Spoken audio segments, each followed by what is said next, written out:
Si tu as envie d'écouter une histoire intéressante, personnelle, sans grammaire aujourd'hui, cet épisode est pour toi. Aujourd'hui, j'ai envie de te raconter une histoire, mon histoire, l'histoire de mon arrière-grand-père qui a émigré aux États-Unis dans les années 20. Et à travers cette histoire, j'ai envie de te partager l'histoire de ma région et l'histoire de mon arrière-grand-père, qui est une histoire qui ressemble à beaucoup d'autres histoires, bien sûr, de personnes qui ont émigré et qui ont fui l'Europe, qui ont fui les moments difficiles, qui ont fui la misère pour une nouvelle opportunité aux Amériques. C'est parti pour l'épisode du jour. Voilà, donc la Bretagne est une région qui se situe au nord-ouest de la France. Moi, je suis originaire de cette région et je vais te parler aujourd'hui de l'histoire de mon arrière-grand-père.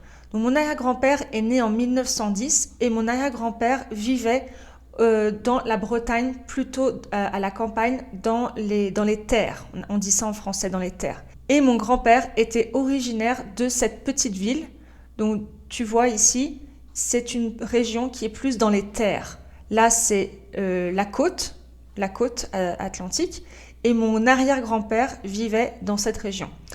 Donc, on imagine déjà, donc mon grand-père est né en 1910 et à l'époque, la Bretagne était une des régions les plus pauvres de la France.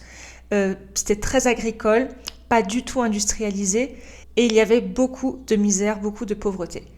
Mon grand-père est né en 1910 et dans les années 20, plus particulièrement en 1929, il quitte la Bretagne pour aller s'installer à New York. Et je vais te raconter un petit peu l'histoire à travers des photos que j'ai trouvées de mon arrière-grand-père. Donc, mon arrière-grand-père a eu une vie difficile parce qu'il a connu les deux guerres mondiales. La première guerre mondiale en 14-18, donc il avait seulement 4 ans, et il a connu la seconde guerre mondiale, 39-45, où malheureusement il a été prisonnier de guerre en Allemagne. Et avant ça, il est parti en 1929 aux États-Unis. Et on sait que 1929 n'était pas du tout la meilleure période pour s'installer aux États-Unis. Et si toi aussi tu as des membres de ta famille qui ont émigré aux États-Unis, j'ai trouvé c'est mon mari qui m'a donné cette astuce d'aller sur un site qui s'appelle Family Search. Et grâce à ça, j'ai pu retrouver les documents d'entrée de mon arrière-grand-père aux États-Unis en 1929. Et je vais te montrer tout ça. Je connais le prénom de mon arrière-grand-père qui s'appelle François. Son nom de famille, Boulben. Boulben est un nom de famille très commun en Bretagne. Je savais qu'il était arrivé à New York et je savais aussi d'où il était. Donc, il était de Gourin. Et je savais qu'il était né en 1910. Et grâce à ça, j'ai retrouvé ces documents d'entrée aux États-Unis à New York. Voilà. Donc ici, j'ai mis les photos dans un dossier qui s'appelle Pépé. Pourquoi Pépé ? On dit papy pour les grands-pères et pour les personnes plus âgées, mon arrière-grand-père. J'ai eu la chance de connaître mon arrière-grand-père. J'avais quel âge ? J'avais à peu près 7-8 ans quand il est décédé. Et on l'appelait Pépé. Et sa femme, mon arrière-grand-mère, je l'appelais Mémé. Mamie ou grand-mère pour les grands-parents, Mémé pour les personnes plus âgées. Ça dépend bien sûr aussi des familles, mais dans ma famille, on disait Pépé et Mémé. Alors déjà, j'ai pu voir grâce aux photos et aux informations l'itinéraire de mon arrière-grand-père. Alors, grâce au site internet Family Search, regardez, donc pour les personnes qui écoutent le podcast, je vous invite à regarder la vidéo YouTube si vous avez le temps. Et j'ai pu donc voir, donc c'était très émouvant quand j'ai pu partager ça parce que de toute ma famille, c'est mon arrière-grand-père qui a tenté l'aventure américaine. Il est parti aux Amériques, on disait ça à l'époque, aux Amériques, maintenant on dit États-Unis. Ma grand-mère, qui est encore en vie, donc la fille de mon arrière-grand-père, dit que moi j'habite aux Amériques.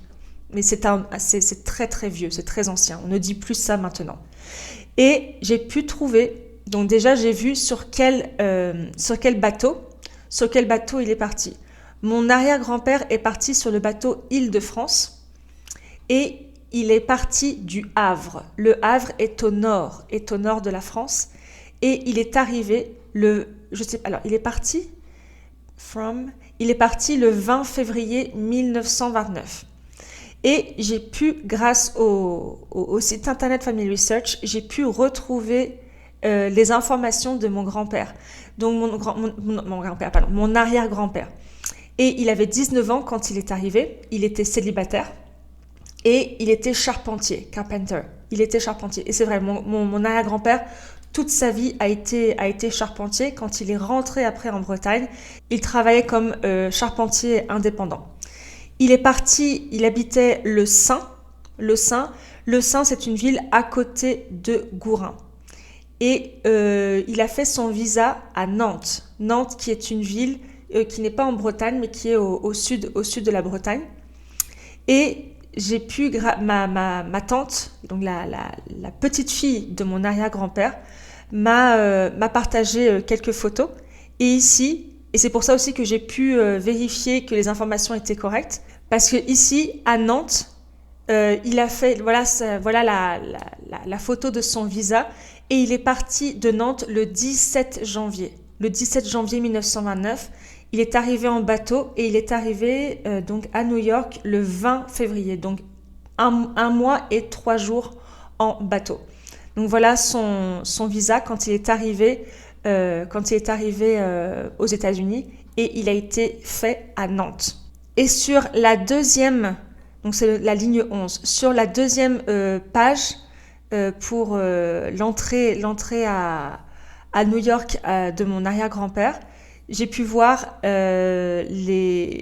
l'adresse qu'il avait donnée. Il a donc donné la référence de mon arrière-arrière-grand-père, monsieur Jean Boulben. Donc ce sont vraiment des prénoms classiques de l'époque. Louis, François, Jean.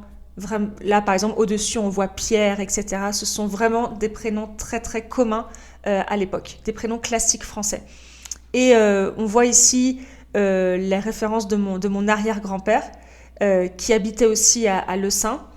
Et mon arrière-grand-père rejoignait déjà un ami à lui qui s'appelait François Kospérek, que je ne connais pas. Peut-être que ma grand-mère le connaît ou a déjà entendu parler de lui. Et avec l'adresse de son ami, et on pouvait même voir aussi la taille de mon arrière-grand-père. Moi, ça m'a vraiment beaucoup, beaucoup touchée quand j'ai pu voir ces documents. C'est la première fois que je les voyais. Et je les ai partagés, bien sûr, à toute ma famille. Et je veux aussi te montrer des photos de mon arrière-grand-père sur le bateau pendant le voyage. Donc là, on voit mon arrière-grand-père sur le bateau Île-de-France, qui est allongé pendant le voyage. Cette photo date de 1929. Là, on voit... Donc là, c'est mon arrière-grand-père. Mon arrière-grand-père ici au milieu. Et c'est fou parce que les personnes... Voilà, mon arrière-grand-père avait seulement 19 ans sur la photo, mais avec le costume... Voilà, le costume de l'époque, on va sur un bateau, on va aux États-Unis, donc la cravate, le pantalon, la cigarette à la main. C'est vraiment émouvant pour moi, d'autant plus que c'est mon arrière-grand-père qui va commencer une nouvelle vie de l'autre côté, sur un autre continent. Et là, on voit mon arrière-grand-père encore avec la cravate. Je ne sais pas si c'était à l'arrivée à New York ou au contraire avant de partir. Donc c'est intéressant de voir à l'époque comme ils étaient bien habillés. Et c'est intéressant de voir la comparaison entre maintenant comment on voyage avec le jean, des pulls ou des t-shirts vraiment très confortables. Et à l'époque, voir comment ils se faisaient tout beau, expression idiomatique, se faire tout beau pour des occasions spéciales. Et là, c'est la photo de mon arrière-grand-père qui est officiellement accepté aux États-Unis. Donc on le voit, je pense que la photo, je ne sais pas si la photo a été prise aux États-Unis ou si elle est arrivée avec sa photo déjà faite, avec la cravate, etc. Et donc là, on voit que mon arrière-grand-père est officiellement accepté comme immigrant breton aux États-Unis. Et un an plus tard, 1930, le frère de mon arrière-grand-père, lui aussi, a rejoint mon arrière-grand-père aux États-Unis. Donc là, on peut voir ligne 6, Louis Boulben. Louis Boulben qui est le frère de mon arrière-grand-père, qui est aussi arrivé à l'âge de 19 ans, donc ils avaient 1 an d'écart. Lui, il était agriculteur. Il est parti de Guiscrif. Donc là, ligne 6, on voit que mon arrière-arrière-grand-père avait déménagé, qu'il habitait à Gourin et non plus à la ville de Le Saint. Et c'est incroyable parce que là, on voit donc que le frère de mon arrière-grand-père rejoint mon arrière-grand-père avec l'adresse. Là, c'est super parce que j'ai fait après, bien sûr, mes petites recherches sur Google Maps pour voir la rue où habitait mon arrière-grand-père à New York. J'ai fait mes petites recherches pour savoir aussi pourquoi est-ce que mon grand-père est parti à ce moment-là aux États-Unis. Dans cette région, à Gourin en particulier, il y avait énormément d'immigration aux États-Unis. Je savais qu'il y avait beaucoup de personnes de Gourin à cette époque-là qui partaient aux États-Unis, mais Gourin en particulier.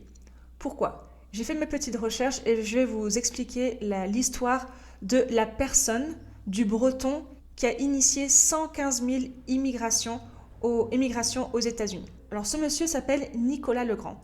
À la fin du 19e siècle, donc on parle des années 1880, c'était la misère en Bretagne. Il n'y avait pas beaucoup de travail parce que les fermes étaient surpeuplées. Beaucoup de Bretons avaient des enfants et il n'y avait pas assez de place pour tout le monde. Il n'y avait pas assez de travail. Et Nicolas Legrand, avec 2 autres personnes, sont partis en 1882-1883 aux États-Unis. Ils sont arrivés en premier au Canada, où ils ont travaillé comme bûcherons. Le bûcheron, c'est travailler pour couper du bois. 1 an après, ils se sont installés dans les fermes du Connecticut. Et enfin, ils ont terminé de travailler pour les chantiers ferroviaires pour la Northern Pacific Railway. Quand ils ont eu assez d'argent en poche, donc ils ont beaucoup travaillé, c'était des conditions de vie très difficiles, mais la différence avec la Bretagne, c'est qu'ils avaient du travail et qu'ils gagnaient plus d'argent. Après ces quelques années aux États-Unis, ils sont rentrés en Bretagne parce que tout le monde pensait qu'ils étaient morts. Ils sont rentrés et ce monsieur, Nicolas Legrand, a ouvert un bar qui s'appelait le Cheval Blanc.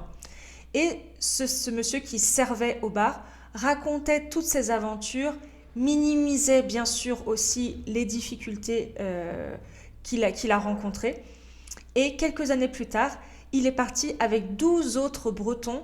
Ils sont partis de nouveau aux États-Unis pour gagner plus d'argent. Et son arrière-petit-fils, l'arrière-petit-fils de Nicolas Legrand, est historien et spécialiste de l'immigration bretonne. Et il disait qu'à l'époque en Bretagne, c'était une société très communautaire. Et les aventures de Nicolas Legrand a fait comme un effet boule de neige. Et grâce à ces histoires, grâce aussi, je pense, au mythe de Nicolas Legrand, beaucoup de Bretons ont commencé à partir, en particulier les Bretons de la région de Gourin. À l'époque de mon arrière-grand-père, dans les années 1920, il y avait jusqu'à 15 départs par jour, ce qui est énorme pour l'époque. Et mon arrière-grand-père faisait partie de ces personnes-là parce que mon arrière-grand-père est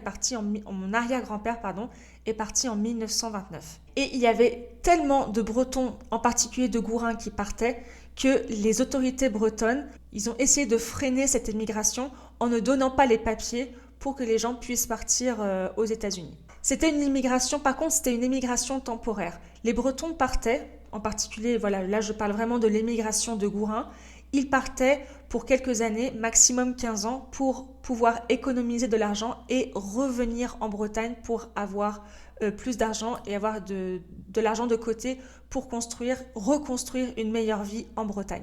Et c'est ce qui s'est passé avec mon arrière-grand-père. Il est resté seulement 2 ans. Il était serveur à New York et j'ai demandé à ma grand-mère, mais pourquoi Pépé n'est pas resté plus longtemps ? Et elle me disait que donc sa mère, donc mon arrière-arrière-grand-mère, voulait que mon arrière-grand-père rentre à la maison. Donc il est seulement resté 2 ans. Et au total, entre 1880 et 1970, il y a eu 115 000 Bretons qui ont quitté la Bretagne pour s'installer aux États-Unis. Et bien sûr, certains sont restés. Je crois que c'est à peu près la moitié qui est restée aux États-Unis et l'autre moitié qui est rentrée en Bretagne pour refaire leur vie ou continuer leur vie en Bretagne. Et à Gourin, il y a une mini-statue de la liberté. Et cette mini-statue de la liberté représente l'exil Vous voyez, il y a le drapeau breton qui est ici et le drapeau américain. Et cette mini statue de la liberté représente l'exil de la misère en Bretagne à l'époque de mon arrière-grand-père. Et je veux aussi te partager rapidement les résultats de mon ADN. Quand j'habitais aux États-Unis, j'ai fait un test ADN. Alors maintenant les tests ont été actualisés il y a à peu près un mois et je suis 100% bretonne. Bien sûr, je sais que avec le temps, il y aura de plus en plus de tests et que il y aura certainement plus de mélanges, mais c'est pour montrer comme quoi mon identité bretonne est vraiment très marquée parce que pour l'instant, je suis 100% bretonne. Avant l'actualisation, j'étais, bien sûr, bon, en Bretagne, on est celte, et avant cette actualisation, j'étais 69% irlandaise, 16% écossaise, 5% du pays de Galles, 4% de Cornouailles, 2% d'Angleterre et de l'Europe du Nord-Ouest, 2% française et 2% espagnole. Et avec les actualisations, tout ça c'est du passé. Et maintenant, je suis 100% bretonne. Je sais que c'est pas possible, qu'il y aura dans le futur des actualisations, mais c'est vraiment intéressant de voir que mes ancêtres sont restés en Bretagne, mes grands-parents, mes arrière-grands-parents, etc. Donc c'est très, très intéressant de voir tout ça. Ce type de test est interdit en France. J'ai pu le faire aux États-Unis parce que j'habitais aux États-Unis à l'époque, mais en France c'est interdit. Pour protéger les données personnelles, c'est seulement possible si c'est encadré par la justice pour des enquêtes, par exemple, mais ce n'est pas possible de le faire dans la sphère privée. Voilà pour cet épisode de podcast qui j'espère t'a plu et t'aidera dans ton apprentissage du français. Je sais que c'est une petite histoire, mon histoire est une petite histoire parmi tant d'autres histoires, mais j'avais envie de partager ça avec toi. Si tu veux progresser en français, n'hésite pas à télécharger ce PDF qui résume les 40 erreurs les plus communes des apprenants de français, que tu as un niveau intermédiaire ou avancé. C'est gratuit et tu peux le télécharger sur mon site internet eouionline.com. N'oublie pas non plus de t'abonner à ma chaîne YouTube ou si tu écoutes le podcast, à t'abonner sur Spotify ou sur Apple Podcast pour ne rater aucun nouvel épisode et cela m'aide énormément à avoir plus de visibilité. N'hésite pas non plus à écrire un petit commentaire sur YouTube ou sur Spotify. Merci et à la semaine prochaine.